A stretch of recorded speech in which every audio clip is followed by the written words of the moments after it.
On the night of January 24th, Winter Storm Fern made its way into North Mississippi, and it left devastation in its path. Freezing rain covered trees and power lines, causing them to snap like twigs. Residents of Oxford and students at Ole Miss were left powerless, in some cases waterless, and the Ole Miss basketball team became wandering nomads, playing 4 games in a row on the road. But the sun has come out, temperatures have risen, and life is slowly getting back to normal. Campus opened on Monday, and tonight, for the first time in 3 weeks, Ole Miss will play a basketball game at home. And we welcome you to the Sandy and John Black Pavilion on the campus of Ole Miss tonight. The Alabama Crimson Tide and the Ole Miss Rebels in Oxford. Good evening, and thanks for joining us. Alongside Mark Wise, I'm Richard Cross. Mark, for the people in Oxford and North Mississippi and much of the Southeast, it has been a long 2.5 weeks with things starting to get back to normal. Richard, every once in a while we get to do a game that I think has a greater purpose. I think it's thrilling to be a small part of the healing process. Well, and that healing process for Ole Miss might involve a win. But if they're going to get a win, they're going to have to do so tonight against a good basketball team in the Alabama Crimson Tide, who is led by a great player in LeBaron Philon. Yeah, Philon has really exploded this season with his productivity. He can make threes both in catch and shoot situations and off the dribble. He can also beat you off the bounce getting to the rim, and he has this nasty step-back blow-by-you move that we ought to just call it the Philon. The result, the SEC's leading scorer with 14 games of 20 or more. And lately, he's been on a heater, 48% from deep over his last 4. LeBaron Philon Jr. has been in double figures every single game this season for Alabama. 43 times he's done it in his career. His career high came earlier this year, 32 points in a road win for Alabama against Mississippi State. Crimson Tide, the road team. Ole Miss at home in white tonight. And folks excited to have the Rebels back at the SJB Pavilion. Alabama's won 2 in a row. Ole Miss trying to snap a 5-game losing streak. Chris Beard has told folks we've been in every single game this season with the exception of one. That was a loss to NC State back in December, but his team is searching for consistency.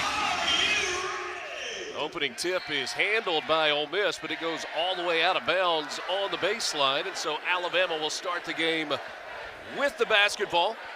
That's probably fortunate that Klafke stepped on the line. Otherwise, he was going to save it in right under Alabama's hoop.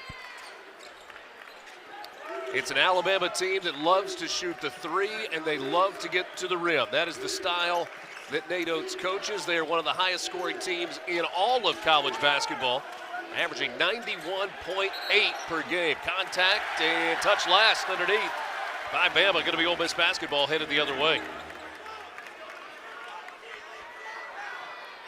Rebels going with their 10th different starting lineup of the season. The first 5 on the floor tonight for Ole Miss: Corin Johnson, Eduardo Klafke, Patton Pinkins, the freshman Augusto Casilla, and a basket for Klafke to start things off, coming off a career-high 16 against Texas. Philon, Holloway, Allen, Jemison, and Sherrill. That 3 off the mark for Bama. Ole Miss clears the rebound as Comardine walks it into the front court. These two teams go about their offensive business in a much different way if you do the shot chart. What a great start, though. Corin Johnson with the 3 from the top of the key, drawing the start tonight. His first of the year, 19th game in which he has played. Just his 6th made 3 on the season. He was 5 for 22. Into the paint, tipped around inside. Sherrill got his own miss, got it up on the window, and got the bucket. Aiden Sherrill, the sophomore from Detroit, Michigan. Yeah, I'm anxious to see how Alabama deals with the blitzing defense on any pick-and-roll action. Patton Pinkins around the screen, picks up his dribble. Casilla kicks it out. Pinkins, deep 3, on the way, off the front iron, tipped around, and Bama's got it. Aiden Holloway pushes the break.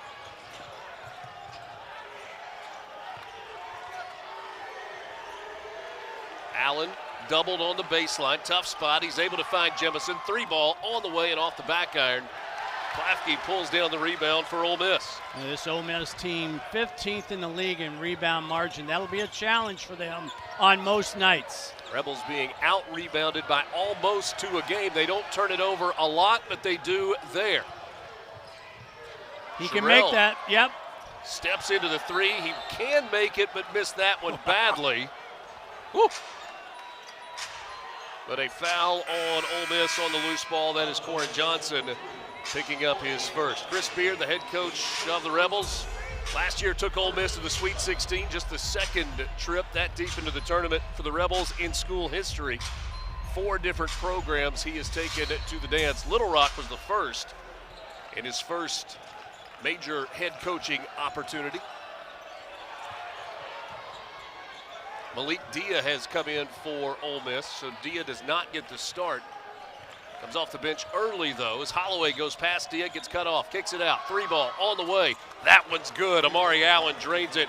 Shoots 36% from behind the arc. Amari Allen, Richard, is freshman in name only. He is a what do you need coach tonight guy. He can impact winning in so many different ways. Dia at the elbow, off the front iron. Holloway runs down the easy rebound. You know, this Ole Miss team takes a lot of long twos. Contact on the drive and free throws coming up. London Jemison was bumped. Another freshman in the starting lineup. He's from Bloomfield, Connecticut. Top player out of the state of Connecticut. Take another look. This is what I'm talking about, the blitzing the ball screen. Well, this is Dion the missed shot. Now, as Alabama brings the ball up the floor, there's going to be a blitz on the ball screen. And when that happens right there, that little pocket pass is available. A.J. Storr comes into the game for Ole Miss. Crimson Tide making a couple of substitutions. Latrell Wrightsell Jr. in for the first time tonight. Also Taylor Bowen, the 6'10 junior, coming off the bench. 17:03 to go. Alabama with its first lead. They make 1 of 2 at the line, and Dia gets the rebound. Richard, interesting to note that the first time Sherrell goes out of the game, Alabama goes small. No 5-man on the floor. And Ole Miss turns it over. Second turnover early for the Rebels. But again, there's Allen as a freshman, doubling the ball on the blind side. Kick out into the corner. 3 on the way. This one short. Wrightsell couldn't get it to go. Commerdine had an open look, lets it fly. His 3 won't go. Tapped out, though, by Klafke. He's been active early. Eduardo Klafke, the sophomore from Brazil.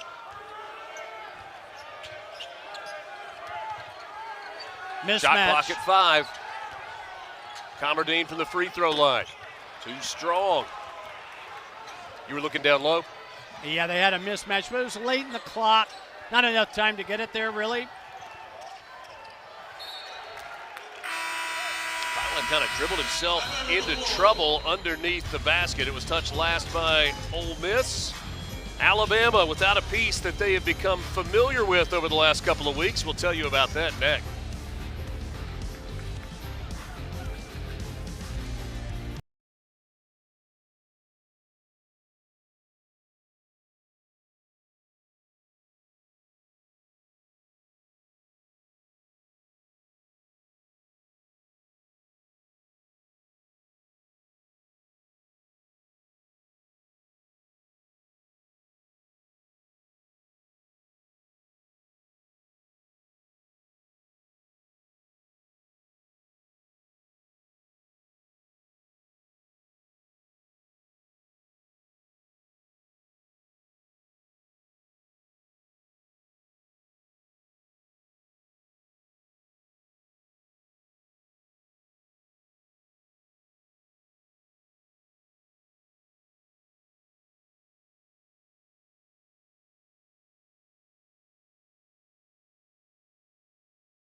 games for Alabama, there has been an additional piece available for the Crimson Tide. That is no longer the case, as Charles Bediako has been ruled ineligible by a judge in Alabama. You go back to the 21-22, 22-23 seasons.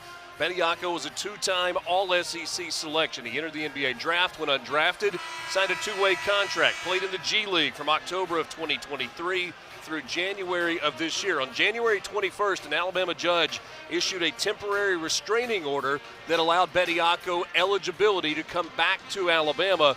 But on Monday of this week, a judge denied the motion for injunction, ending, at least for now, pending an appeal, the eligibility for Charles Bediako, not just at Alabama, but in the SEC and in college basketball. Well, I think the right decision was reached. My hope moving forward is that we have serious reform discussion regarding eligibility and the transfer portal. Alabama went 3-2 in the games that Bediako played. Nate Oates went through an interesting exercise with his team. He showed them their offensive and defensive numbers. A.J. Storr gets free underneath for an easy bucket down low, and that makes it a one-point game. Ole Miss back in front. Showed them the offensive and defensive numbers, and the numbers were actually more productive without Bediako. Right. Now, Nate Oates was quick to say that's not a reflection on who he was as a player, but maybe the way that some people thought he was going to do more, and they didn't have to do as much. Correct. And I was just really curious how they would play and how Nate Oates, as you take a look at the 7th season as Alabama head man, 3 straight Sweet 16s, including that Final Four appearance. But when Sherrell goes out, how would Alabama play tonight? I think they've shown their hand early to go small. Zach Day has come into the game for Ole Miss. He's got the ball, wearing number 31 up top, and Ole Miss turns it over. I'm just not a fan of one-handed passes, whether it got deflected or not. Day's got to work a little harder, and I think Day has convinced Chris Beard that it got touched. And I think Chris Beard is saying the same thing I am. 2 hands. Take a two-hand pass. Yes. Zach Day doesn't play a lot, just the 14th game that he's played in. Getting an opportunity early. So Ole Miss with an early challenge. If this is a successful challenge, the Rebels will retain it and will not lose a timeout. If not, they're gone for the game. It's the right hand of Amari Allen. Does he touch the ball on the pass?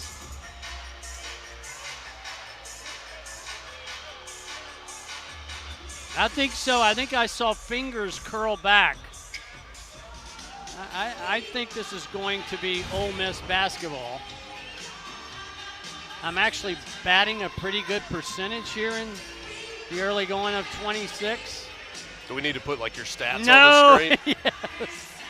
So again, the reminder on how the challenge works, you've got to have a timeout available. You have to have either not used a challenge or you've used a successful challenge. It appears as successful if coaches challenge on the out of bounds with the Ole Miss ball. They will have 1 challenge left in the game. All right, so Joe Lindsey, Bart Lennox, Olandis Poole, the officiating crew tonight. Joe Lindsey says that ball was touched out of bounds by Alabama, so Ole Miss retains its challenge and does not lose a timeout.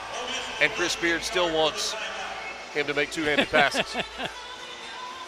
I do think we're going to see a real serious tug-of-war in terms of tempo.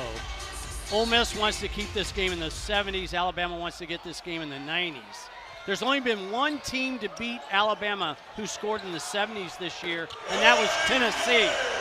Second bucket of the night for A.J. Storr. This one from deep had an opening and knocked out the 3. Ole Miss leads it by 4. They started the game out up 5-0. He has thrived in that roll off the bench. Tough 3 from the corner. Malik Dia got the rebound, and then he was fouled. That foul on Latrell Wrightsell Jr., his first. But that's the second foul, Richard, in this game, 90 feet from the basket. That's not where you want to utilize your fouls. Keep a close eye on Malik Dia tonight. This has been a bit of a roller coaster season for him. He started SEC play with 3 straight double-digit scoring games, fell off a little bit, played low minutes in Ole Miss's game against Texas, did not score, but a year ago against Alabama, played his best game as a Rebel, 23 points and 19 rebounds. Yeah, Nate Oates was quick to point that out to us today, wasn't he? Here's Dia on the drive, had it blocked, and then a whistle underneath the basket. London Jemison with the foul. A couple of shots coming up for Dia. Now, he had 19 rebounds against Alabama last year. Corey Chess, who will come off the bench for Ole Miss, had 18 rebounds against Alabama in a game last year. But as an LSU Tiger. As an LSU Tiger. Dia too strong with the first free throw for the year. Malik Dia shooting 73% from the line. Started his college career at Vanderbilt, then played at Belmont, and last 2 seasons at Ole Miss, missed them both. Now, you missed 2 free throws. That's no different than a turnover. See, they've got to switch. Ole Miss is going to switch instead of blitz. Holloway, step back 3, no. Zach Day able to run down the rebound, and now Ole Miss wants to hustle the other way. Long pass ahead to Dia, right into the block, and then he has it rejected. Big block there by Sherrill. It's always the second guy removed who gets the highlight blocks. Sherrill trailing the play, times that beautifully. I thought Dia made the right move. Catch, go up right away. He never saw Sherrill from behind. Ole Miss keeps it with 22 on the shot clock. Alabama 6-4 in conference play. Ole Miss 3-7. A.J. Storr's got 7 off the bench, and the Rebels with their biggest lead up 6. It's a 7-0 run for Ole Miss.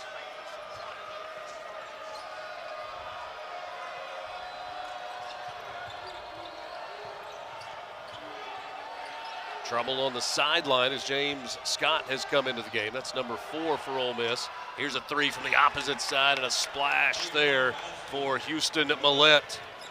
Yeah, you're not going to discourage Alabama from shooting threes anytime in a possession. Already 9 3-point attempts for Alabama. That's their second make from deep. Perry gives it off to Comardine out front, and Ole Miss has 10 on the shot clock. Comardine off the screen. He's going to pull up for a 3.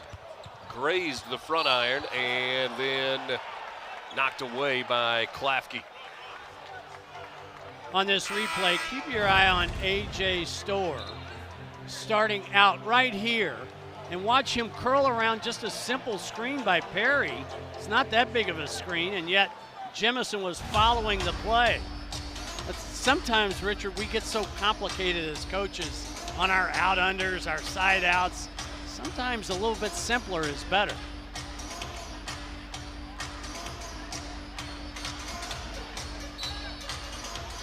Let's do this thing where we put all these guys on one side of the floor and we set a screen for one guy to get all by himself.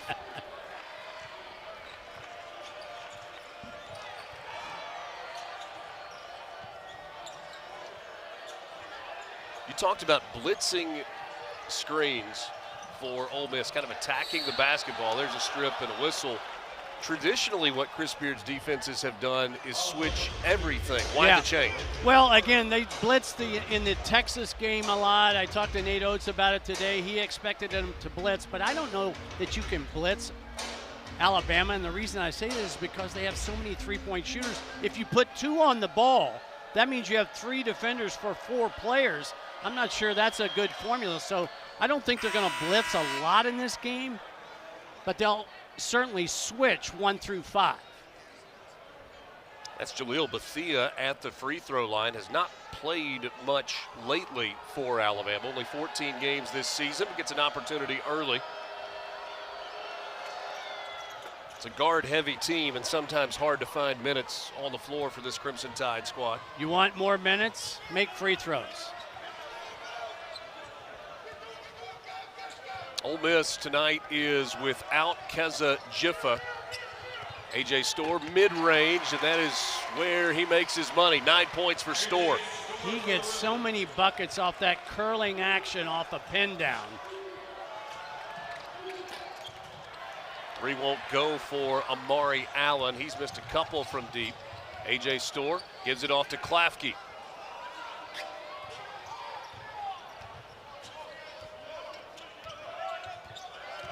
Warren Johnson.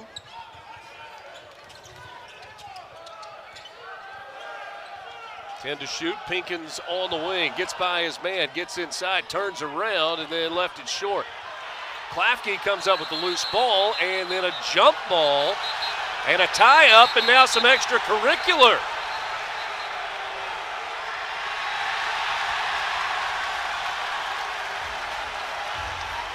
Alabama coaches trying to break things up. We did not have any players from either team leave the bench area.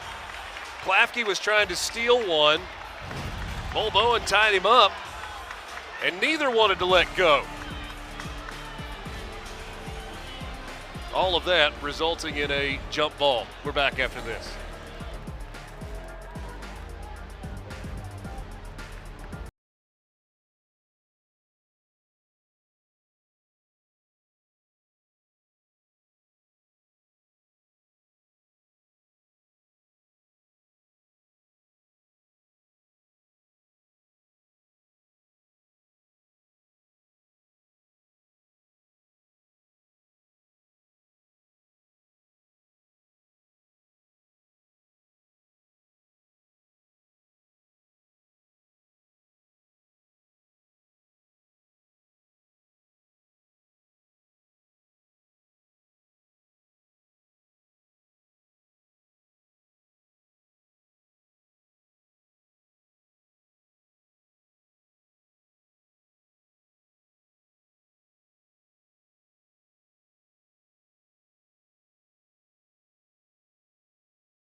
Lead for Ole Miss over Alabama, 14-11. Buried somewhere inside that huddle is Chris Beard. And about 10 years ago, he was buried inside a huddle in Little Rock, Arkansas. Yeah, I talked to him today because this Little Rock team that had such the special season, Chris Beard talked about his journey of being hired by Chase Conk, a young AD at Little Rock at that time.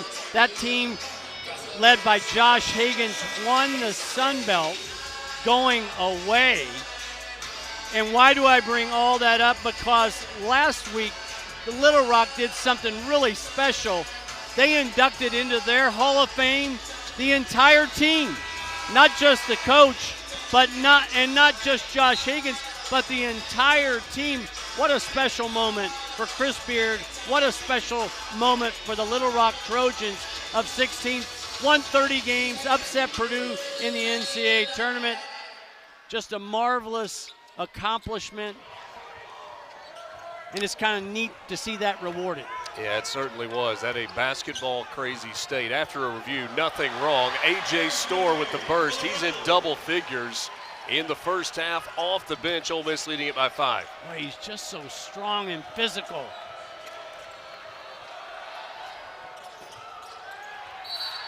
Tipped around inside, and that's going to be a foul on Alabama and over the back. Nice job again, Klafke on the weak side glass. Kept Allen on his back.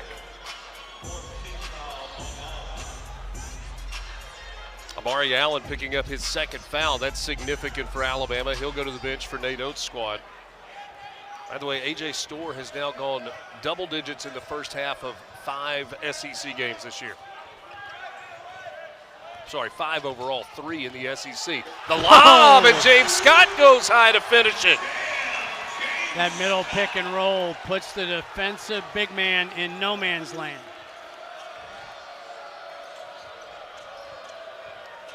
Alabama down 7 with the ball. Holloway kicks to the corner. Bull Bowen, 3, no. Tipped around, and Ole Miss comes away with it. Klafke with another rebound.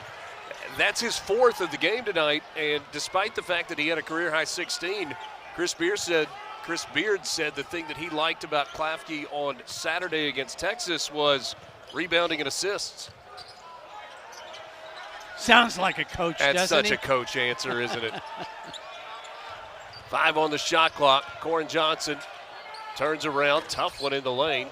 Scott trying to dig it out, and another jump ball. That's twice Bo Bowen has been involved in one of those. Richard, early on, I'm looking as we take another look at Scott on the pick and roll. The lob is on point, and that's a great finish. But I'm looking at Alabama. Philon, 1 shot. Holloway, 1 shot. That's got to change for Alabama. Those two guys combined for 38 points tonight. James Scott with the point. He will go to the bench now. Rebels bring Cassia back into the game. Here's Bethea working downhill, dumps it off. It's tipped around, and Cassia comes up with it. Now Storr wants to run. He's picked up by Bethea to slow things down. Gets the screen. Pinkins to Cassia. Yeah, Cassia step back. I'm not a fan of that fadeaway mid-range jumper. If it's Storr, yes. Anybody else, no. Feel like settling? Yes. That is an offensive foul. That's a push-off on Aiden Sherrill. He extended that right arm on the way to the basket. Richard, I kind of feel like Alabama's frustrated because the offense is not coming easy to them. And you've got to remember, we just had a look at their seasonal averages, and even in league play, Alabama's averaging almost 89 points a game. Right now they're tracking for a total of 44. Long way to go. Long way to go. Yes. 19% from the field so far for Alabama, just 3 of 16 shooting. Ole Miss shooting at 47% so far. Storr hit on the arm by London Jemison. That's his second foul, and A.J. Storr will go to the free throw line. This is vintage Ole Miss basketball. Watch as Storr is going to start in the corner, and he's going to get a pin down screen, and he's going to curl off of it. When he does that, this is just really good execution. Here comes the pin down right there, and there's the curl. Gets him into the painted area, and good things happen when Storr operates in the mid-range. Storr made the first free throw. Second one good as well. He's got 13 points, 5 of 5 shooting in 8 minutes off the bench. It's currently an 8-0 run for Ole Miss. And he's guarding Philon on the other end as well.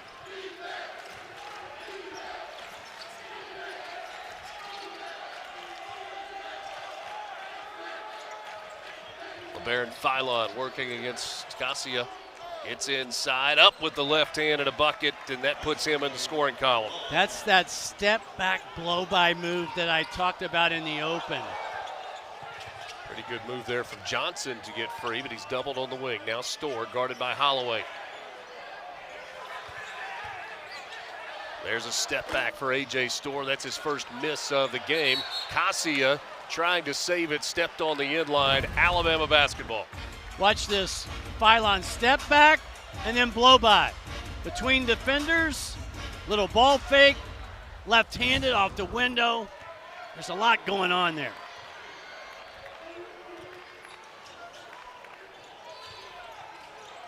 Philon, crossover, step back three. No, rimmed out, but a rebound underneath. And a whistle. Looks like it's going to be a foul on Ole Miss is Aiden Sherrill. Fouled by A.J. Storr. And that's 2 on Storr. Yeah, you don't want Storr mixed up down low with Sherrill, trying to keep him off the glass. I think with the score the way it is, Chris Beard's going to take Storr out. But for the rest of this half, Storr's returning might be score dependent.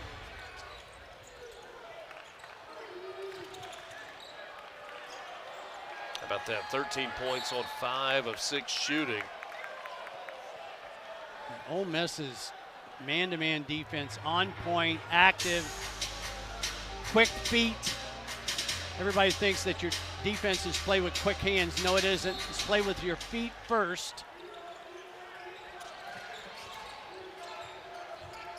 Byline gets a little separation, dumps it off. That three is short. Zach Day grabs the long rebound. Millette left it off the front iron. Klafke looking for some help. He gets it to Pinkins. Corin Johnson's minutes expected to go up tonight with Jiffa not available. We were told a leg injury and a small procedure, but the expectation is he will return this year for Ole Miss. How about Pinkins and Day getting on the offensive glass? Malik Dia, that set shot three, that may have been partially deflected. It's saved back in bounds. And that air ball will take us to a timeout. 7:19 remaining in the opening half. Rebels in front by 7.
Ooh, that is a Florida team that is playing good basketball right now. Thank you, Peter Burns. Ole Miss in front here by 7. Rebels trying to snap a 5-game losing streak. Alabama's won their last 2. You know, Mark, Valentine's Day weekend on the way. I mean, the start of college baseball season is here, too. Rumor has it you dropped some coin today. I have no idea what you're talking about. But I suppose a general reminder that you have a couple of shopping days remaining if there's anything you need to take care of. Well, again, Ole Miss just all over the arc, not allowing Alabama any kind of clean looks. Klafke guarding Sherrill. He was trying to hand it off to Philon, making it really difficult for him. 7 on the shot clock. That ball hit the underside of the backboard, and that's going to be a turnover on Alabama. Reitzel really got himself kind of into no man's land. Yeah, he wanted to throw the hammer pass to the opposite corner, but that was covered.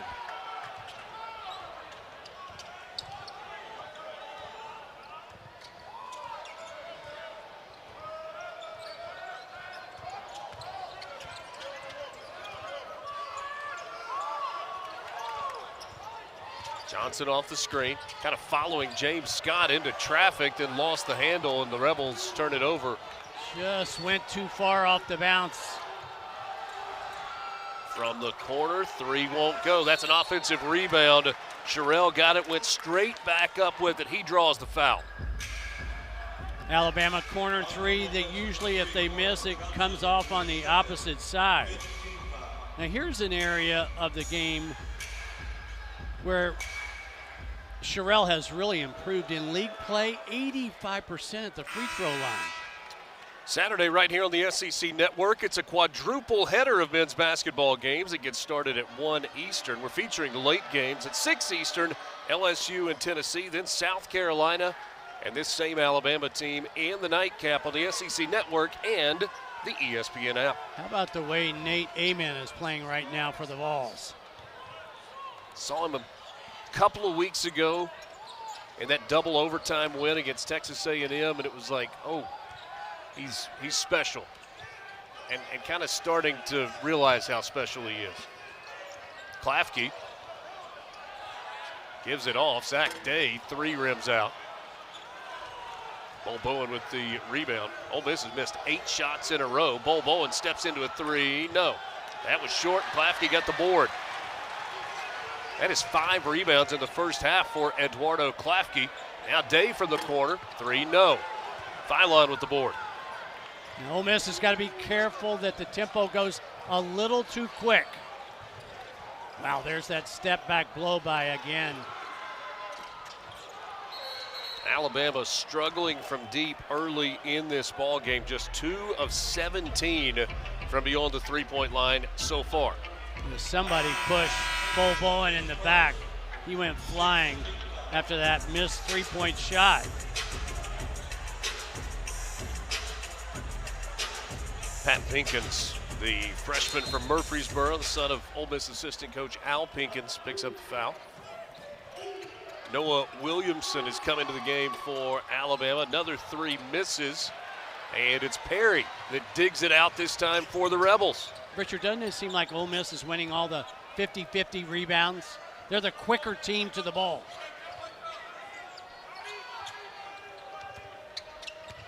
Ask Chris Beard about the way his team played in the second half in 2 of their last 3 games, at Vanderbilt, at Texas, after not great first halves. And he said, well, it's also gone the other way. We played pretty well in the first half against Tennessee and then couldn't get it done. But his overall theme has been a lack of consistency for the team. And speaking of that, and speaking of the, take another look at the Texas game, and I want to speak to this because in the first 12 minutes, in the last 3 minutes of that game, Ole Miss got outscored 43-11. But in the middle 25, they outscored Texas 57-36. That is such a wide swing and is the reason Chris Beard talked to us today. He just wants his team to be a little bit more consistent.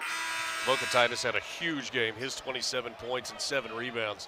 Texas had a 16-0 run in the first half, and they closed the game on a 14-0 run. Trailing with 2.5 minutes left, 3.5 minutes left, and they scored the final 14 points and won it by 11. Philon with a couple of free throws. Alabama 7 of 8 from the line tonight, and it's a 3-point game. But the tempo so far, all Ole Miss. Commerdine lays it off to Corey Chest. Now Klafke, pretty good closeout there by Millette. Millette got a hand on it. Klafke able to get rid of it to Commerdine with 8 on the shot clock. Commerdine working downhill, flips it up. Chest with the jam.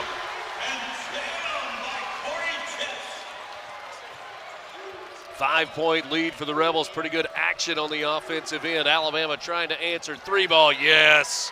Latrell Wrightsell Jr. buries it from the corner. Yeah, you cannot relax on Alabama on any possession. I think they're going to go back to this pick and roll again. Well, they missed Chest again as he rolled. I'd go back to this middle third action. Klafke trying to avoid the tie-up. Then he has a back tap. It's stolen away by Amari Allen. Allen playing with 2 fouls. Philon's 3 won't go. And Commerdine pulls out the rebound. Gets it ahead. Pinkins, little Euro. It's blocked off the glass by Allen. Ole Miss grabs the long rebound. Chest, they go offside. Now Pinkins, baseline runner, short. Tough shot. I just don't like that shot. 10-foot, leaner on the baseline. Do you see the hesitation and then the acceleration by Philon? He draws the foul. Plays at different speeds, doesn't he?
You know, PB, I'm glad for that, but I'm probably not as glad as this Ole Miss basketball team is to be playing on their home floor. Mark, you've done this from a coaching perspective for a long time. The grind of a 4-game road stretch, Yeah. how bad is it?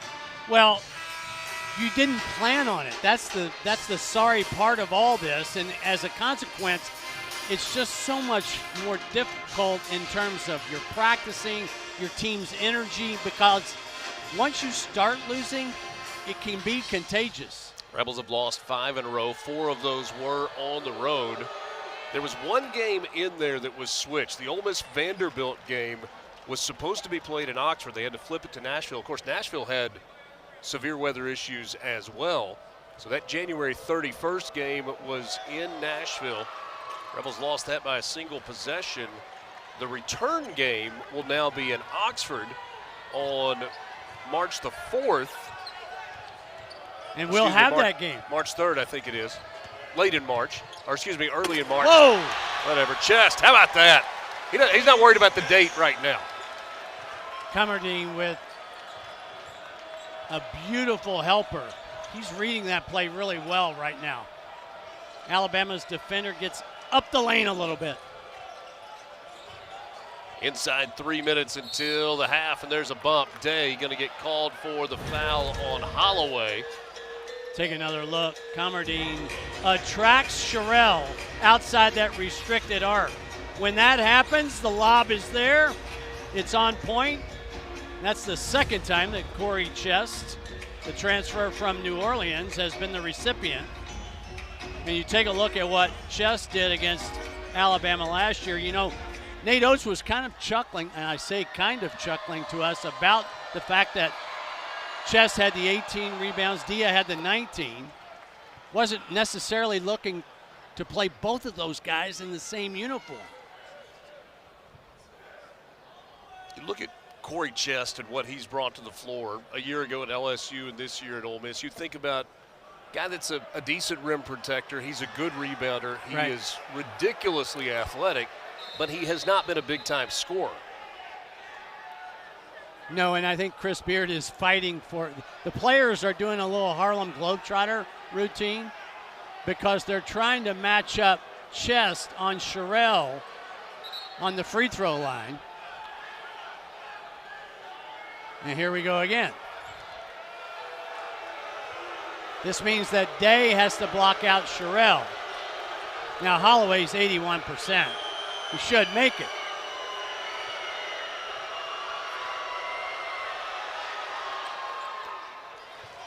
So Aiden Holloway says, much ado about nothing, fellas. And Storr, as I predicted, is back on the floor because the score-dependent part of that, Alabama on a roll, but not Comardine. Ilias Comardine with the triple.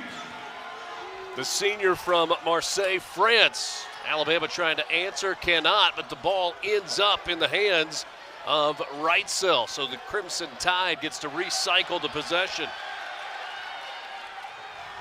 Good find, Allen, three, yes! And Alabama ties it at 27.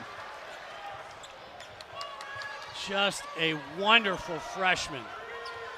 You take a look at all of his numbers this year, his field goal shooting, his three-point shooting. He is a threat no matter where he is on the floor. Perry with the quick pull up there off the screen, couldn't get it to go. Travis Perry, all-time leading high school basketball scorer in Kentucky, just shooting 33% from the field this year. Holloway, little hesitation, kicks it out. Good ball movement by Alabama. Three on the way. Philon buries it, and that's the first lead for Alabama since 6-5. Ball fake, step back, Philon shooting lights out in the last 4 games. 9 points in the first half for LeBaron Philon. Storr going downhill off the glass. He was trying to kind of reach around Sherrill that time. Didn't he fumble that on the way up? Looked like he lost the handle. Philon gives it off to Sherrill and now gets it back. Watch out, watch out. Oh, look at the Euro, but he missed it. Sherrill offensive rebound. Left hand won't go, and Storr with a strong rebound. Storr into the corner. Perry, three ball. Got it. Yeah, he's had a disappointing season, but he is a three-point specialist. 95 of his 111 are from deep. Aiden Holloway, not the biggest guy on the floor. It's like he almost got smaller there and then found a crease. Got the roll. Alabama in front by 2, 32-30.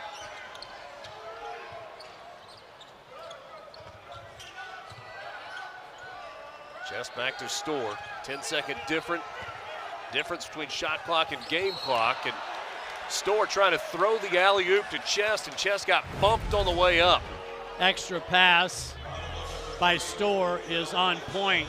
Perry felt the seams. You could see the rotation of the ball there beautifully.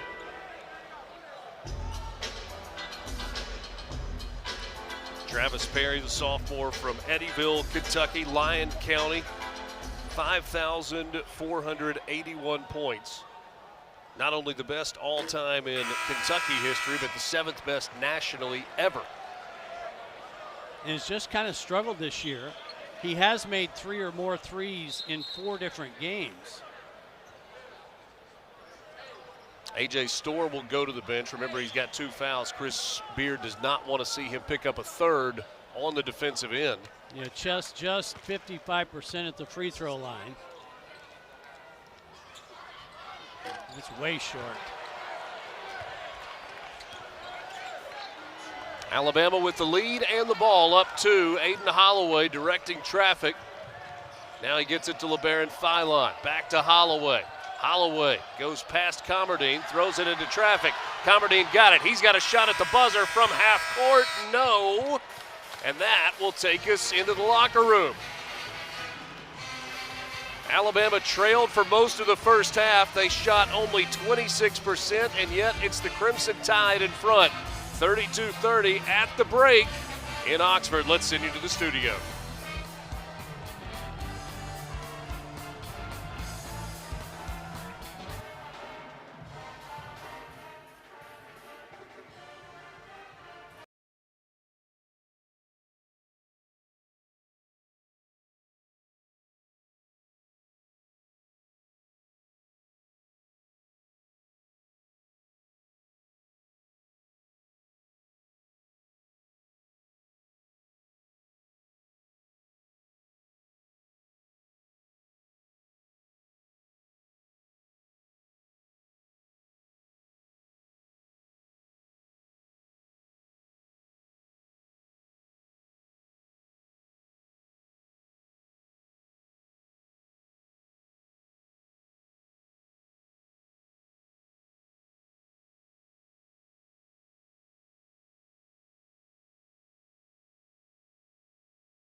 Halftime in Oxford. Ole Miss holds Alabama to its lowest first-half scoring outpoint of the season, but Alabama with the lead, 32-30 over Ole Miss. Alongside Mark Wise, Richard Cross with you in Oxford. Let's jump in and take a look at some of what we saw in the first half. In fact, we'll start with tonight's Experts at Work, brought to you by Principal. A lot of work done by A.J. Storr. A three-level score, whether you're talking about getting free off the ball, making a three, scoring on the out-under.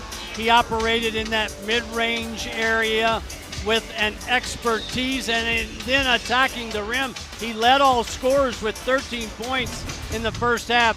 But a big turning point for Alabama was when Storrs went to the bench with 2 fouls, 8:12 to go in the half, and Ole Miss up 20-13 at the time. Bama went on a 9-2 run before Storr came back in the game. And then you take a look at the distribution of scoring by by Ole Miss. Storr 13 points in the first 20, the rest of the team 17. A.J. Storr, the only player in double figures for either team. LeBaron Philon leading the way for Alabama, 9 points, 4 of them from the free throw line. Alabama, as a team, 11 of 12 from the free throw line. Ole Miss was 2 of 6 in the first half. Yeah, you've got to remember in SEC play, Ole Miss's opponents have made more free throws than the Rebels have shot.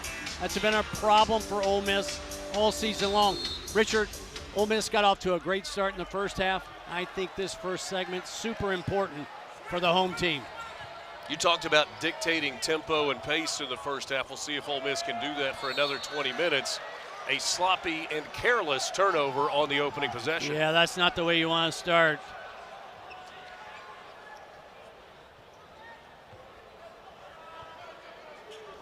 Only the 4th turnover of the game by Ole Miss. Alabama turned it over only 3 times in the first half. LeBaron Philon got a little separation from Johnson. Gets it off to Holloway, or he was trying to, and that's a turnover by Alabama. How about let's send both teams back in the locker room. Let's come back out and start over again. Nate Oates did not like that at all. He immediately went to his bench and told Latrell Wrightsell, "You're in," and he put Philon on the bench. Sometimes you have to hard coach even your best player.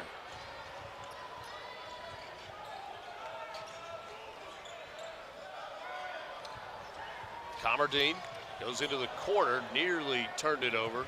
Klafke was able to save the errant pass. Trying to work into the edge of the lane, and Eduardo Klafke with the mid-range jumper. That is a tough 2-point shot by Klafke. He's taken 2 shots tonight. He's made them both. Here's Holloway. Baseline drive. Tapped around, and it's Cassia that comes away with the loose ball. Patton Pinkins off the screen from Cassia. Now reverses it.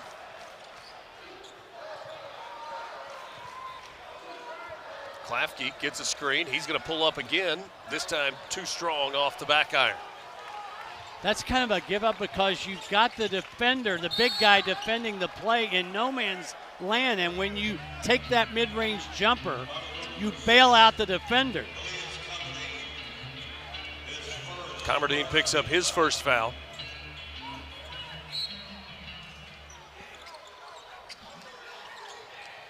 Wrightsell gets it in. Amari Allen. 6 points for Allen in the first half. They get it off to Sherrill, and he gets it off the window. Did he explode to the basket or what? Big fella, get your game on.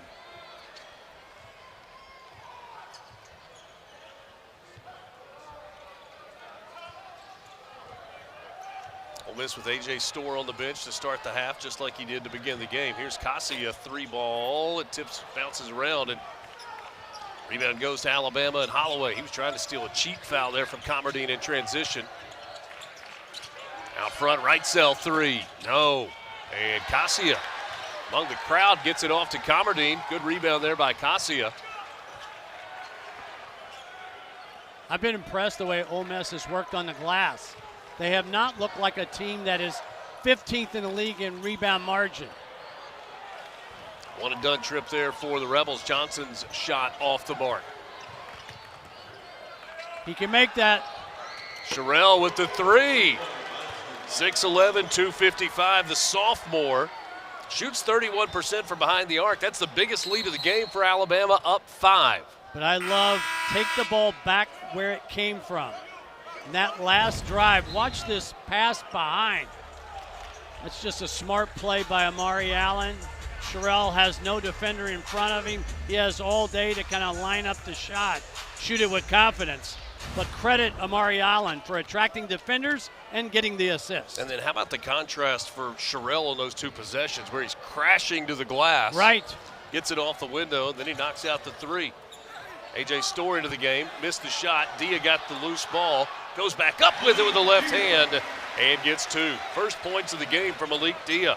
Richard, I thought the shot he made was more difficult than the one he missed. Sherrill fouled by Klafke. He'll have to earn 2 at the free throw line.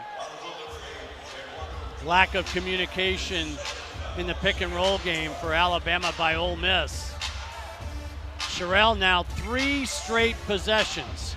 Scored at the rim, made a 3, get fouled at the rim. 9 points, 4 rebounds, and 3 of 3 from the free throw line. So Sherrill is now in double figures. A year ago in Tuscaloosa, Ole Miss went into that game against Alabama, ranked 21st in the country, won it by 10. And it was the first time in a decade that they had won at Coleman Coliseum. Bama has gotten 9 of the last 10 in the series. A.J. Storr working against Wrightsell. Dia kept it alive, but Holloway comes away with it.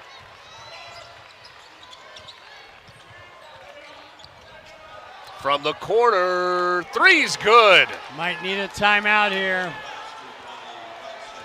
Latrell Wrightsell with his second make from deep. He's got 6 points. Klafke guarded by the freshman Amari Allen. Into the corner, Commerdine for 3. Trying to answer it, he can't do it. Allen comes in for the rebound. Nothing wrong with that look. Holloway working against Zach Day, tries the scoop, left it short, and Day gets the rebound. Yeah, I didn't like that shot either. Fumbled it on the way up with one hand. Alabama in front by 8. Commerdine, floater in the lane, and he gets the friendly roll, makes it a 6-point game. Love that play off 2 feet in the paint. Ooh, the crossover by Holloway, but he's cut off. Good recovery. Amari Allen, his three's good, and Alabama heating up here in the second half. Alabama has come out in the second half firing on all cylinders, making 5 from deep already. It's Wrightsell who got it all started. Bama on top on the road.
Sports Center for you, personalized every single day.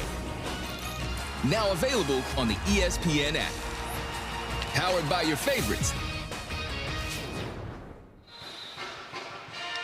Alabama has come out hot in this second half. You see them in the SEC standings right now at 6-4. Florida in control right now in Gainesville, on top of the conference at 8-2. You look at Alabama in terms of tournament resume. We are in the time of year where that is an important conversation. And you'll have to remember this. The committee is going to evaluate Alabama's resume with the roster it will play in March.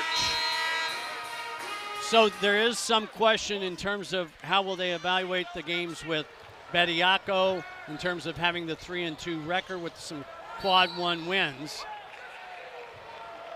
Foul away from the ball. Malik Dia was working down in the post, and he was fouled by Taylor Bowl-Bowen. We'll pick up that conversation when we come back. An officials timeout with Bama in front by 9.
A 9-point lead for Alabama. The Crimson Tide have gone from down 9 to up 9, a 34-16 run over about 13 minutes of game action. Crimson Tide have been hot to start this second half.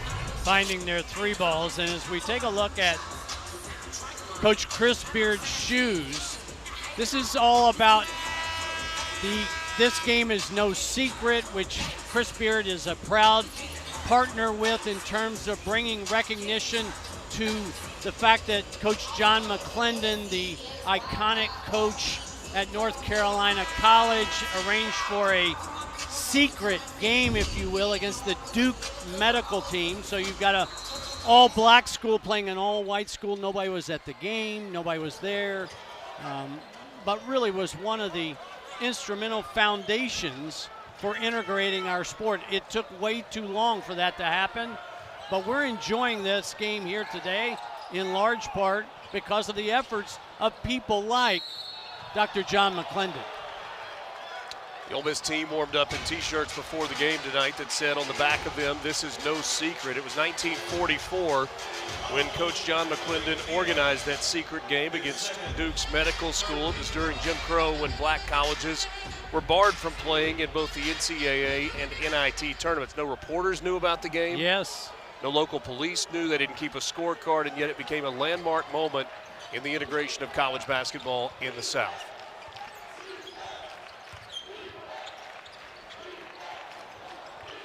Wrightsell got away with a walk. Alabama, though, gets a bucket. Philon with the score. The Crimson Tide lead it by 11, a double-digit lead for the first time tonight. Richard, you think Philon got the message? It appears so. Had the early turnover on Bama's opening possession of the second half. A.J. Storr with a strong drive to the basket there. He is just so powerful from the waist up. Loves the contact, seeks the contact. Got a lot of guys in college basketball that have been a lot of different places. This three rims out, and Day pulls down the rebound, and then he is fouled by Taylor Bolboen. I don't know why Alabama's players, that's the third foul they've committed in this game, 90 feet from the basket. Jemison goes to the bench. Holloway comes back in. Bolboen and Wrightsell also out of the game for Alabama. Talking about A.J. Storr and kind of his journey in college basketball. Started out at St. John's, transferred to Wisconsin where he was an all Big Ten player, transferred to Kansas. His throw comes inside to James Scott, and it's taken away by Alabama. Holloway's three is good. That's Alabama's fourth triple in the second half. They're up to 9 for the game. Just seems like you turn the ball over against Alabama, their three-point shooting goes way up. Comardine had it stripped, got it back, gets it up, missed the shot. Sherrill with the rebound. Boy, the acceleration of Philon, and he draws the foul, got all the way to the rim. After the turnover, watch this Holloway three ball. Simple pass, but notice the pass was right on the money. Good passers throw strikes. They don't throw balls in the dirt. They don't throw it over your head. They don't hit the bull. They throw strikes. Alabama has made 12 or more threes in 4 straight games. Against Auburn on Saturday, a win that the Crimson Tide had 96-92 on the road. They shot 52% from behind the arc, or 12 of 23. So the total number of threes was not massive. They've already shot 29 of them tonight. Well, they averaged 34 plus in SEC play, but they also averaged the 12 makes that you talked about and the 12 that they made against Auburn in that win. They were plus 9 in three-point differential. Here's what I know about Alabama. If you're going to beat Alabama, I think, you have to be able to score in the 80s and 90s. Of the 7 losses that Alabama has this year, the average winning score is a little over 92 points a game. And that's not a margin that Ole Miss has hit very often this season. The Rebels for the year averaging 74 points per game. A little bit lower than that in SEC play. Johnson short on the shot. Alabama gets it.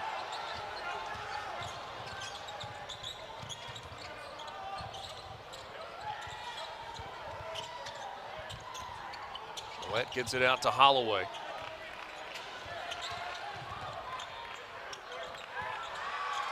Now Millette short on the three.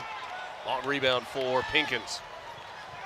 But the ball has found energy in the Alabama offense in the second half.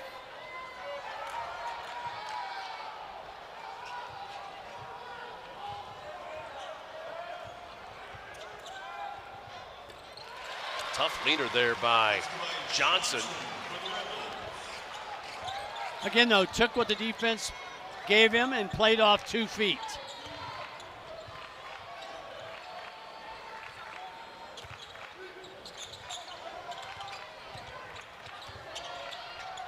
Nate Oates talked to us today about ball movement. He said it's the key to what our offense does well. When we're moving the ball side to side, baseline back out, we click pretty well offensively. So sometimes we get stuck with the basketball. Yeah, he was worried about if Ole Miss blitz, will the guards be willing to give the ball up quickly, knowing that they may not get it back.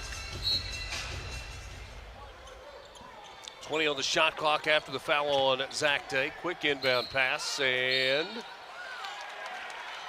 headed the other way. Yeah, they worked on that little play, the misdirection in the shoot around today. I actually thought they had Holloway coming wide open on the swing around.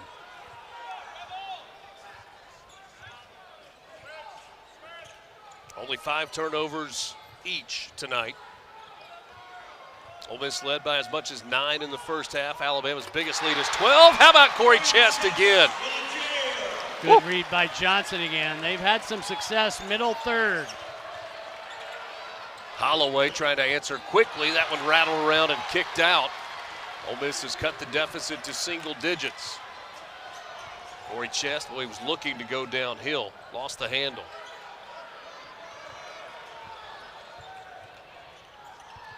Ole Miss playing this too big lineup. Chest and Cassia both on the floor right now for the Rebels. This one tipped away. Like Bethia got, I beg your pardon, it was Holloway, I think, that got a hand on it. Corey Chest logging some air miles tonight. It's 3 times he's been on the receiving end of an alley-oop.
Time for a look at tonight's Good Hands play, brought to you by Allstate. It has been Alabama shooting it from deep in the second half. Doesn't matter whether you're talking about Sherrill or Wrightsell or the kick out back to Amari Allen. 4 different Tide players have made threes here in the second half. As a matter of fact, they've made 9 in the game, and they've come from 6 different players. The 3-point differential right now, plus 15 for the visitors. Amari Allen, 3 of 5 from behind the arc for Alabama. Wrightsell's made 2 triples. Philon's got 1. Holloway's got 1. Ole Miss basketball with 8 on the shot clock, 11:21 left in the ball game. Rebels have only attempted 2 3-point baskets in the second half. They have missed them both. Richard seems like an important segment to me for Ole Miss. Pinkins, tough shot. He made it from just beyond the free throw line. Tough shot taker, tough shot maker. Corey Chest knocked that one out of the hands of London Jemison. They were trying to get it quickly up the floor.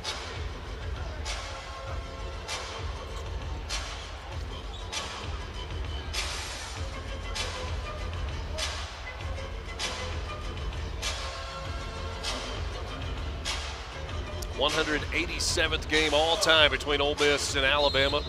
Crimson Tide has dominated the all-time series, but Ole Miss has 1 more win than Alabama in games played here in Oxford.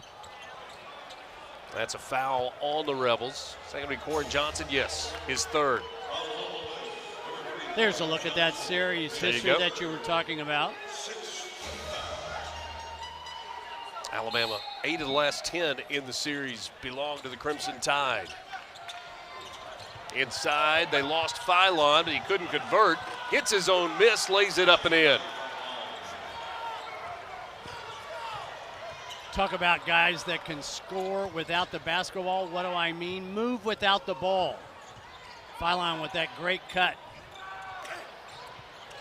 Pinkins missed it. Cassia was there for the rebound. Get a tie ball, and the possession arrow gives it to Alabama. Day goes to the bench for Ole Miss. A.J. Storr comes back in. Zach Day with a career-high 6 rebounds in the game.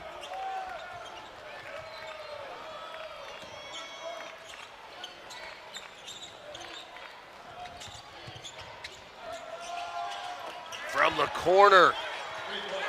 And it started with the ball fake from Philon. Absolutely. Attracted the defender just enough. Alabama now with 10 made threes. They were 5 of 23 in the first half, 5 of 9 in the first 9.5 minutes of this second half.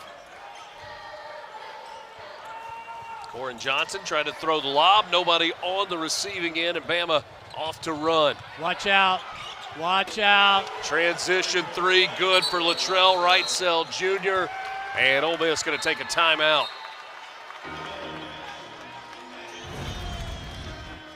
Let's go back earlier to the Alabama 3 ball.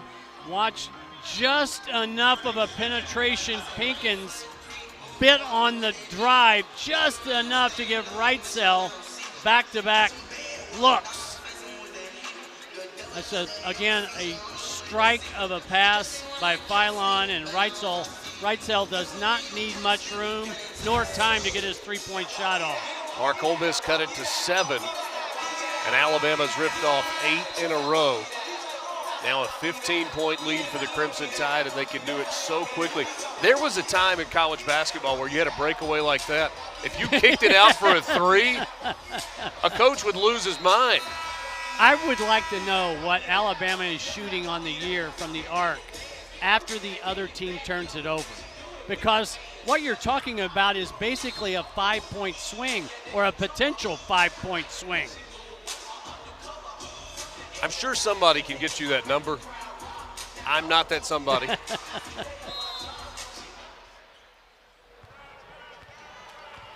We'll let Chuck work on that one. Store to the points. That allows Commerdine to work off the ball. Store draws the foul on the shot. Couldn't get the roll that time. 3 fouls now on London Jemison. Free throws coming up for A.J. Store. He leads all Ole Miss scorers with 15 points tonight. They made the transition with A.J. Store about a month ago to bring him off the bench. And boy, has he responded. You wonder sometimes what the difference is. Yeah. If coaches could explain it, or if you could explain it, you could make a lot of money. Store had scored in double figures 7 straight games prior to the loss for Ole Miss at Texas on Saturday. He had 7 in that game. It's both free throws, 17 now on the night for A.J. Store. Which is right what he is averaging in league play.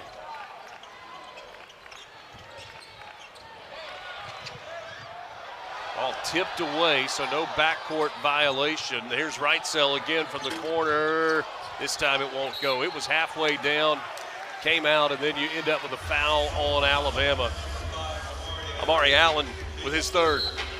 And you don't want to pick up your 3rd, again, 90 feet from the basket. This is the 4th foul by Alabama. If you don't have the rebound, let it go.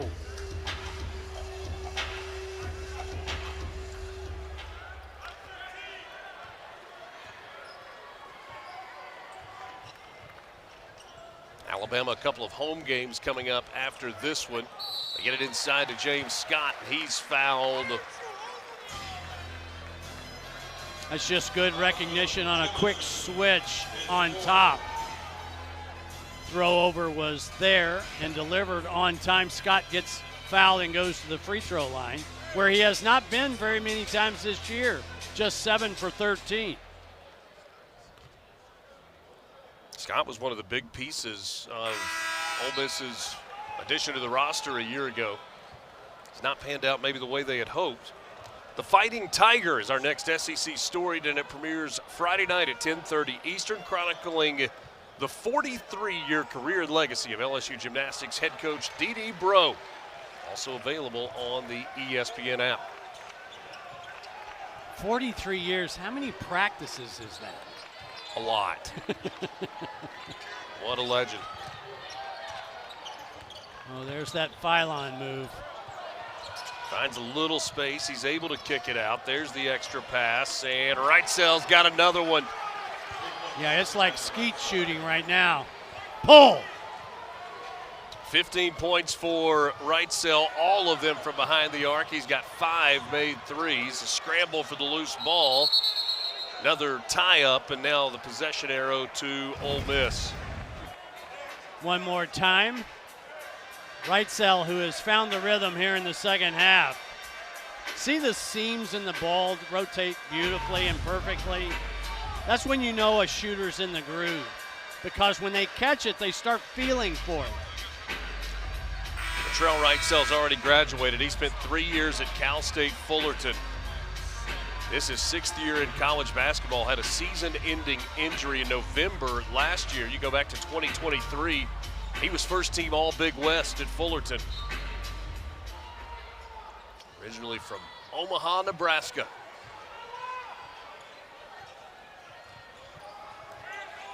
A.J. Storr, deep three, hand in his face, and he buried it. Yeah, all of his shooting numbers are solid this year. 43 from the field, 37 from deep. He's been really good tonight. He just needs help. Phylon bounces it out. Wrightsell feeling it, lets it fly. This one won't go, and Scott pulls down the rebound. That's one you got to live with, don't you? After he's made. That's the heat check? Yeah. A.J. Storr working on Phylon, gets in, flips it up over the rim with the left hand. Little finger roll for Storr. 22 now for number 2. Scoring in a variety of ways. That ball loose, nearly a steal. Wrightsell was able to get it back. Finds Millette, now inside.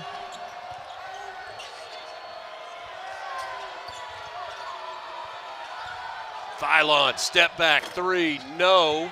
And Klafke with the rebound, and then a foul on Noah Williamson. Came over the back.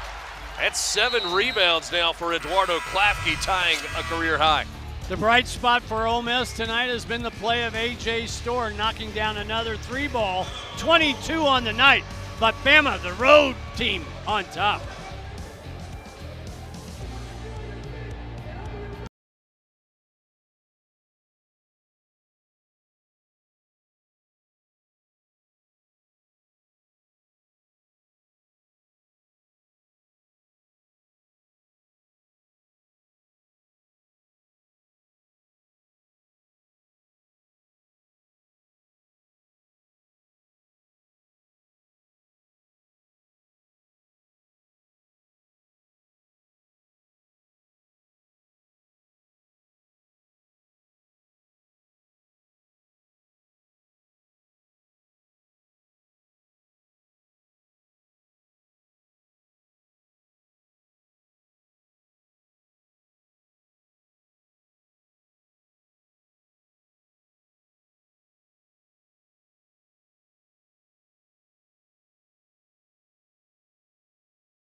Sunday, SEC women's basketball takes over the SEC network. It gets started this Sunday at noon with number 5 Vanderbilt in Athens to take on Georgia.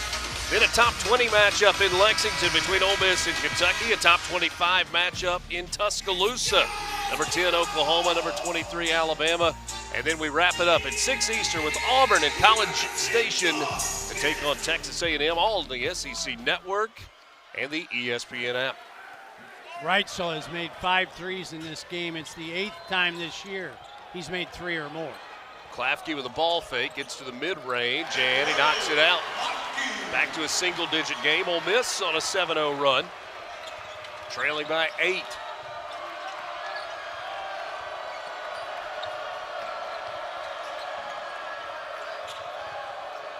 Phylon guarded by Klafke. Still working on him. That was well defended by 8. And then a tough shot with the shot clock winding down. Touch last by, they will say, Ole Miss. Alabama players lobbying for that. And Klafke was lobbying for the other direction. Yeah. So 20 on the shot clock, 7:07 to play. Alabama with an 8-point lead, looking for their 7th SEC win. Comardine just fell down in the middle of the lane. You don't want to leave that guy wide open because he'll do it to you 6 times. Latrell Wrightsell with a 3 ball. Now A.J. Storr going the other way. Got all the way to the rim. It's loose underneath, and Ole Miss touches it last. So it's Bama ball headed the other way.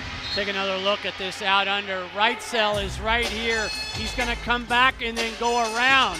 When he does that, watch this. He's going to go in, come around the screen, wide open, knocks down his 6th 3-ball on the game. I don't know if Comardine was looking for a whistle, but once he went to the floor, he just kind of laid there for a minute, allowed Wrightsell to get wide open. He's got 18 points, all from behind the arc. They flip it inside. Sherrill goes up strong on the opposite side and gets the bucket. Another little mini run from Alabama to take an 8-point game out to 11, but how about a big one there? Richard, Travis Perry with his 2nd 3. Yeah, if they could get Perry untracked from beyond the arc, that would help the inconsistent offense. Klafke with a rebound. Ole Miss with a 3-on-2 if they want it. Klafke accelerates, and he's fouled. Eduardo Klafke will go to the free throw line for a couple. He's got 6 points tonight as Amari Allen picks up his 4th foul. It's always impressive when the guy who gets the rebound can lead the break. And Klafke, who's done a marvelous job on the glass tonight, picks up his 8th of the game. 6 points, 8 rebounds for Eduardo Klafke. Klafke comes from a basketball family. His dad, Rogerio, played on the Brazilian national team. He was part of the Brazilian Olympics team in 1996. Was on the FIBA World Cup team for Brazil in 94, 98, and again in 2002. The lineage pretty good. But here's a guy that's earned his minutes. Didn't average more than a 1.5 points a year ago.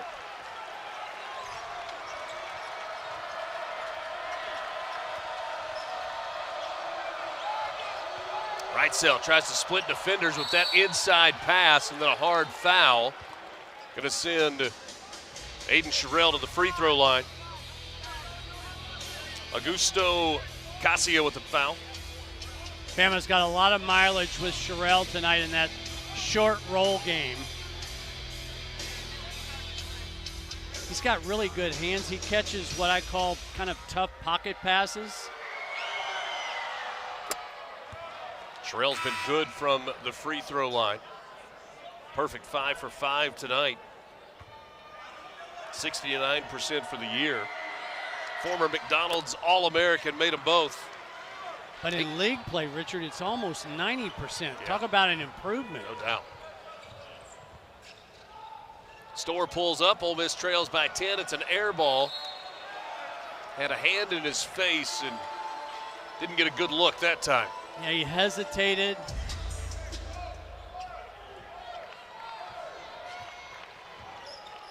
Closing in on 5 minutes to play. Alabama trying to get one on the road in the SEC.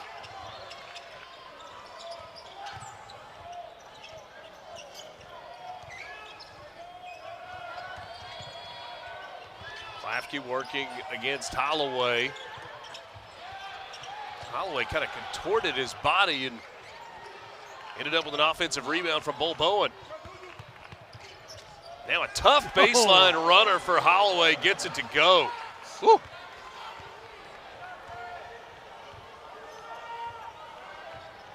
Nine points now for Aiden Holloway. Comardine going to try a 3. And the long rebound grabbed by Millette. That's one you've got to take, though. The defender went under. Comardine has knocked down a 3 tonight. Oh, man. Holloway now in double figures. He's got 12 points. Little crossover to create some space, and then he buries the triple. It's amazing what will happen when a guy sees the ball go through the net.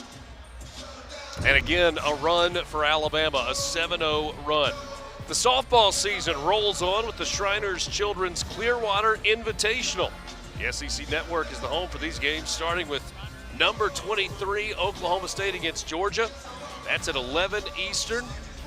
Also on, that's Thursday night. Then Friday night, you got NC State in Georgia. Saturday, UCF taking on number 10 LSU. And then we'll wrap up the weekend on Sunday, JMU and 8th-ranked Texas A&M. Last two plays for Alabama, Aiden Holloway, who's been struggling with his three-point shot lately. But take a look at this drive and then the step. Here's the step back three. This came after that tough two-point leaner, but that little rocking motion. And here's the one that I think gave him confidence. I mean, again, I talk about, normally when we talk about a team that presses you, Richard, we talk about team's defense. Not Alabama.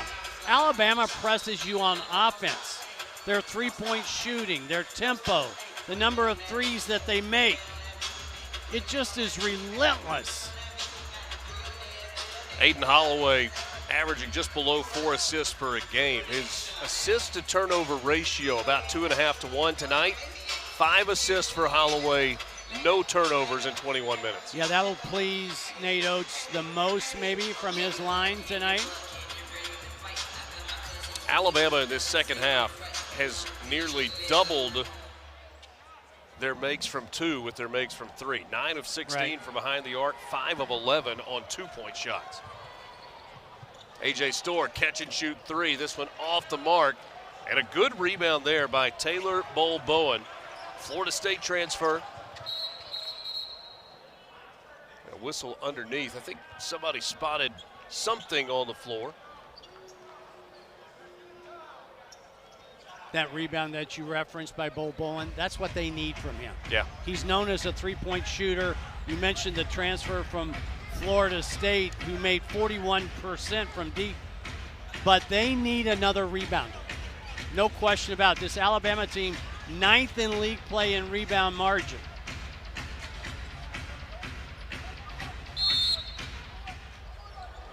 All right, got the floor cleaned up. 7-0 run for Alabama, and they've done it with a burst in the last minute 20. Here's Holloway. Gets it out, right so. Thought it. He was looking for the opening. He wanted it. Couldn't quite pull the trigger that time. Millett does, though, from the wing. Klafke with another rebound. That is his 9th. Now Klafke lets it fly from 3. Ole Miss taking a lot of three-point shots. A collision. Day called for the foul. Trying to get the long rebound. It's going to put Alabama in the bonus with 4:03 to play. Yeah, the three-point differential now has continued to climb. It's plus 24. The Tide have made 14. Ole Miss has made 6. And now 5 straight games for Alabama where they've made a dozen or more. That's part of that press you on offense package that I talked about.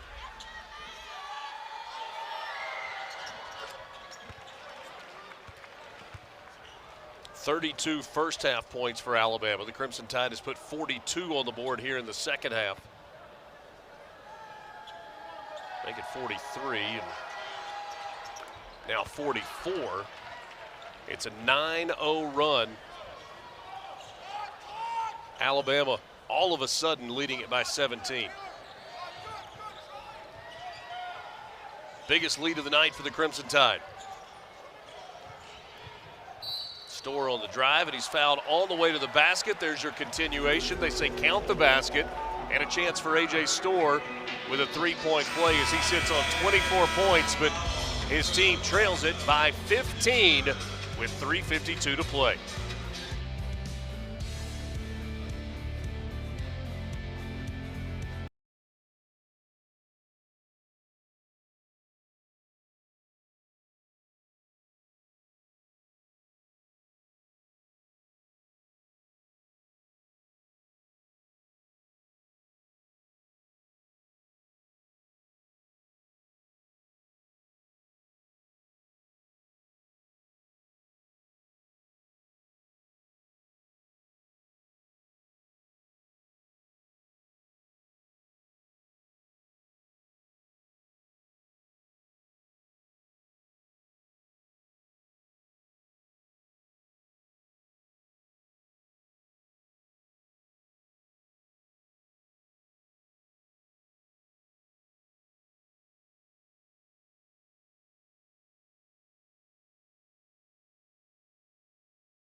Latrell Wrightsell tonight has been a difference maker, especially here in the second half. He has knocked down 5 from bonus land. He's made 6 overall in the game, 18 points. He has 18 of Alabama's 25 bench points in the game and has simply been marvelous in the catch and shoot game. Mark Wise, you and I have worked together for a long time, and one of the things that you've always harped on is you roll your eyes when coaches talk about defense and rebounding. You say what coaches need to want is to make shots. Yeah. That's what Alabama's done in this second half. 50% from the field, 53% from behind the arc. You know I tell every coach, the last thing I tell them is, at their shoot-arounds, make shots. And they'll look at me and go, that's the key. Now, 5 minutes ago, you were telling me it was rebounding and defense. A.J. Storr finishes off the three-point play. The former All-Big East freshman team guy, 17 starts as a freshman, second team All-Big Ten as a sophomore. A little 2-2-1, a different look defensively.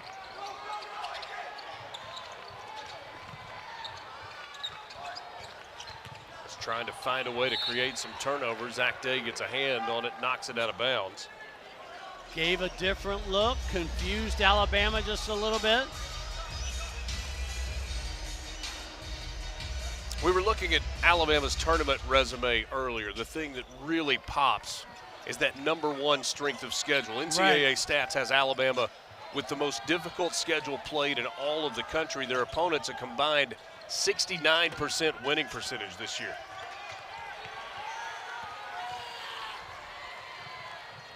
A.J. Storr into the corner. Klafke on the baseline drive, and he's able to get it up and off the glass.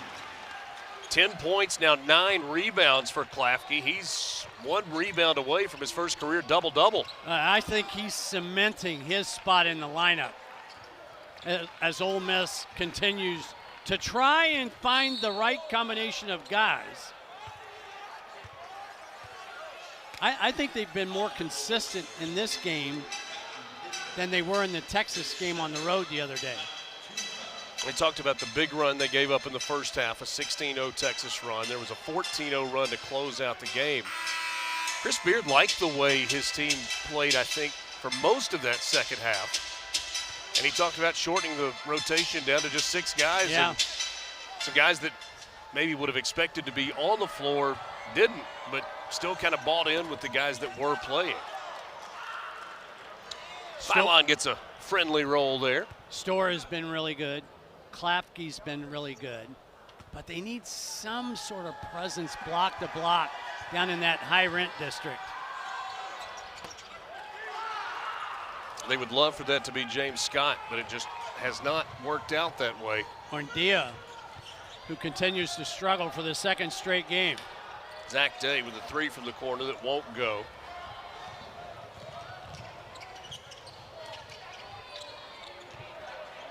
Almost looking for a trap out around half court, and they will take a timeout. That was right in front of us, and Holloway that was the quietest timeout I've ever heard. You see him, he went, timeout, timeout. Nate Oates looking, he said, you got to call it. 78-64, we got 2 more games coming up in the SEC tonight on ESPN2. At 8 o'clock, it's Tennessee and Starkville to take on Mississippi State. Following us right here on the SEC Network, Missouri and at Bryan College Station. Buckyball has been fun this year. Oh. A&M 7-3. That's a team that plays with a similar pace to this Alabama team. Georgia's one more that you might put in that category. Yeah, but the difference for A&M is the pressing package on defense that they give you. Yeah. One of the things that I was surprised about when I started looking at some numbers this morning in SEC play, conference play only, road teams have won 45% of the games. The 2 road teams won last night. Florida's leading that game against Georgia. Alabama's leading here. It could be 4 straight road wins midweek. I mean, that is a huge number. You hear how hard it is to play on the road in the SEC. Maybe some holes being punched in that theory? Well, or no? I think there's two reasons for that number. One is the transfer portal, because the league has done a good job accumulating talent as you take a look at Alabama's remaining schedule and their quad one opportunities. The other part of that is I don't think, Richard, this class of freshmen, whether you're talking about this league or nationally, are like most freshmen. They're kind of immune to the freshman jitters of playing on the road, and they're so good, and they're playing with older players. It makes for a good mix, and I think more opportunities to win on the road. Storr with the ball fake. He'll take it inside, gets it off the glass. That's 27 for A.J. Storr, ties his season high. If he were a running back, we would talk about the yards he gets after contact. Lob and a flush. Amari Allen on the receiving end finishes off that play. Maybe the exclamation mark for Alabama. Klafke with a bucket on the runner. Laid it up and in. Under 2 to play. Alabama in front by 14. Holloway lets it fly from deep. This one off the iron. And Alabama gets an offensive rebound and another chance. And they cash in. And now Latrell Wrightsell has tied his career high with 7 made threes. Credit Allen, though, the what do you need guy who gives Nate Oates a little bit of everything as a freshman. Perry rattles in a 3 from the corner. That's his 3rd. All of a sudden, a YMCA game is broken out. Take another look. This save by Amari Allen. See him be active and save the ball. So not only does he get a rebound, he gets an assist on the play. That's one possession as a stat stuffer. I assume that helps on your plus minus. Yes, absolutely. But he seems to understand at such an early age that you can impact winning in more ways than scoring. So, spinning this forward just for a second for Ole Miss. This is going to be their 6th loss in a row. Right. And that can kind of put you in a bad headspace. They've got a rivalry game coming up on Saturday, playing Mississippi State for the 2nd time this year. It's a Mississippi State team that also has struggled in league play this year. I can't imagine a more attention-getting opponent for Ole Miss than their rival Mississippi State. So maybe the Mississippi State game comes at a really good time for the Rebels. Sioux played back on January 17th in Starkville. It was a 1-point road win for Ole Miss, 68-67. And you saw the schedule coming up for Alabama. They've got South Carolina at home. 3 ball on the way. Ole Miss has emptied the bench late in the ball game. That was Max Smith. 3 from the corner for Alabama. That's Bethea. Well, if you don't get a lot of minutes in a game, this is not the time to get assists. When it comes to you, get your shot up. Nico Bundalo has played a little bit in SEC games and tie up a jump ball there.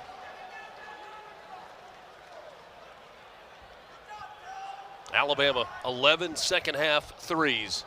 The difference in this one, as the Crimson Tide going to pick up a double-digit win on the road.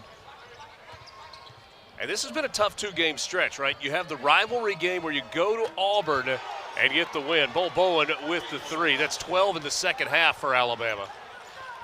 17 overall. My goodness.